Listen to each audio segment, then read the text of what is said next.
We're still so early in the season, and the possibilities remain endless for what could happen as things progress. There are still a ton of unanswered questions from the offseason that will continually be monitored throughout the season, specifically on the trade front, and that's exactly what Bleacher Report wrote about in a recent article. In it, they made 10 big trade predictions for the upcoming NBA season, so similarly to how I make videos reviewing their trade ideas, in this video I will be going through each of these 10 predictions, discussing whether I agree or disagree with them and why I feel that way. Before we start though, it turns out a good amount of you watching right now aren't even subscribed to the channel, so if you enjoy the content, consider hitting the subscribe button, as not only does it help out a ton, but it also very much appreciate it. Now with that being said, let's begin. The first trade prediction from the article is that the Bulls will refuse to tear it down and won't trade any of their big three players, which I definitely disagree with here.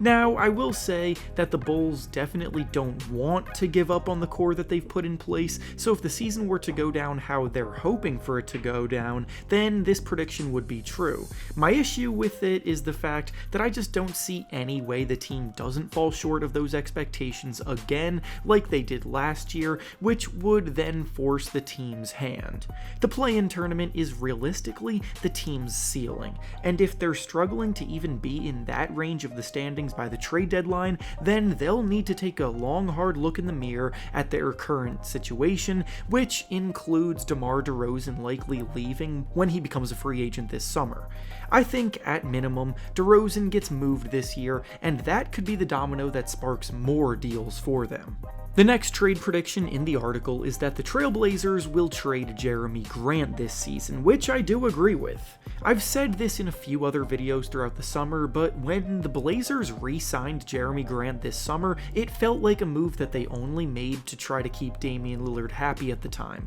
Lillard, however, is no longer a Blazer, and Grant is now on a long-term contract, not fitting into the new timeline that the team is on. He's got the kind of skill set as an exceptional defender and potentially a reliable third option on a playoff contender, so they'll definitely have plenty of suitors calling about him as the trade deadline approaches, and it's probably in their best interest to take the best offer that they can get to continue rebuilding.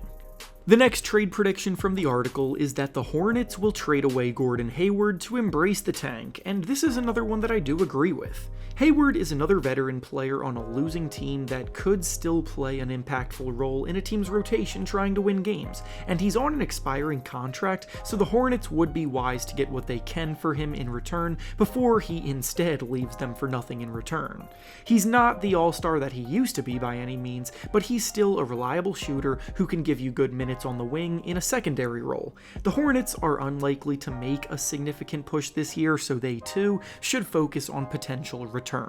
The next trade prediction is that James Harden will end up getting traded to the Clippers, which clearly demonstrates that this article was published before the news broke, because this one literally just happened, so they were right, I suppose.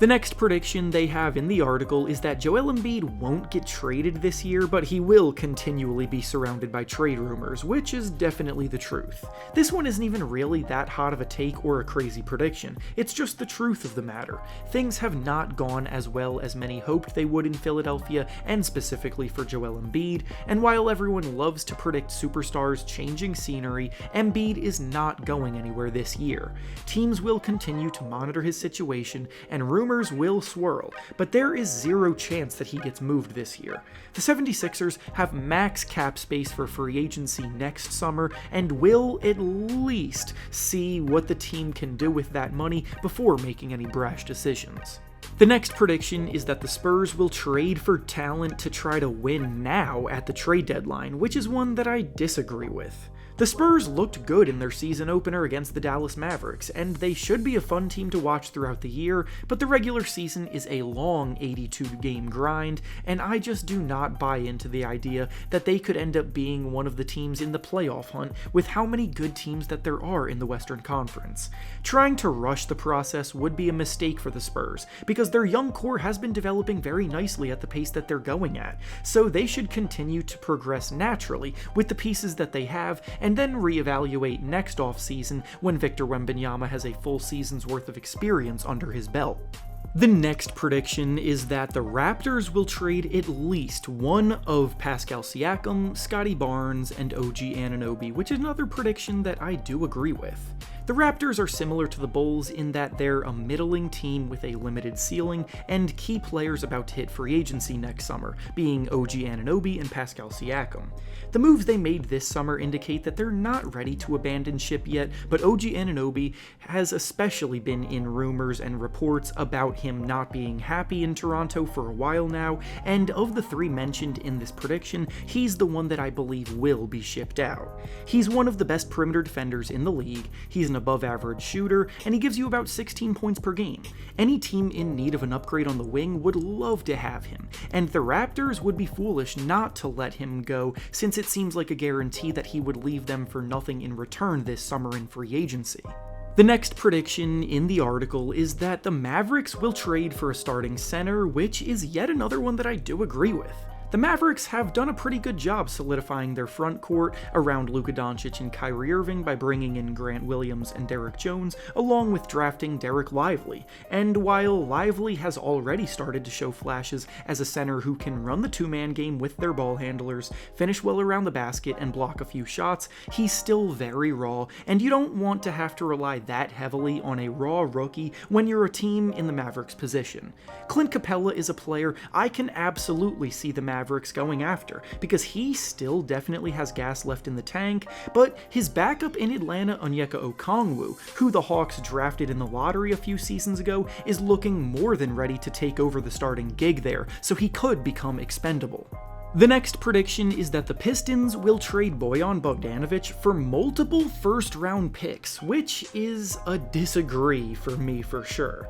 They took this one a bit too far because I do think Bojan will be traded at some point this year. I just think it's very unrealistic to think that his price tag would be that high. Bogdanovic is an incredibly efficient volume scorer, coming off of a season where he put up a career-high 21 points per game, but he's also an example of a guy who was putting up empty numbers on a bad team. Realistically, he could be a very good third option on a playoff team, but he's 34 years old, he struggles defensively, and he's on the last guaranteed year of his current contract, so expecting multiple first-round picks in return for a guy who isn't even an all-star is just not happening. And finally, the 10th and final prediction from the article was that the Knicks are going to trade for Karl-Anthony Towns, which I disagree with. The time to make this big of a splash would have been in the offseason, because now with the season underway, both of these teams are committed to trying to make it work with what they have until the very end of the year. The Wolves are going to give the Rudy Gobert and Karl-Anthony Towns pairing a full season to try to mesh after an injury-riddled year last year, and if it still isn't working out, then a trade could be something that they explore next offseason, but not in the middle of this year. The Knicks have been stockpiling assets for a while, and every report seems to indicate that they're preparing to make a big move, so they definitely could pounce next summer. I just don't see it happening during the season. And with that being said, that's all I have for you today. Make sure to like the video, subscribe to the channel, and comment down below what you thought of the predictions discussed. Thanks for watching, and I'll see you all next time.